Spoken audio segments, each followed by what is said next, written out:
এতে বড় ধরনের দুর্ঘটনা ঘটতে পারতো।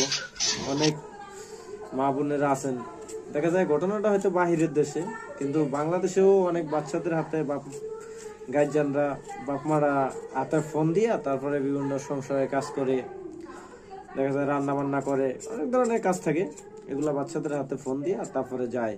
কিন্তু ফোনটা যে চার্জে লাগানো, এই যে চার্জ লাগায় যে বাচ্চাটা ফোনটা টিপতে আছে, দেখছেন কি ধরনের দুর্ঘটনাটা ঘটতে পারতো এই জায়গায়, কি হয়েছে, বড় ধরনের মারাত্মক একটা দুর্ঘটনা ঘটতো এই জায়গায়।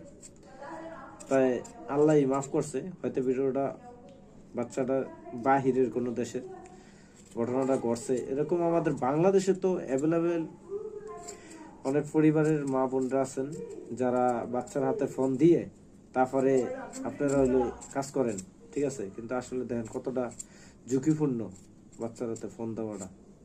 এটা কি সবাই বুঝে? আসলে সবকিছুরই একটা লিমিট থাকা দরকার আমার হিসাবে। আপনাদের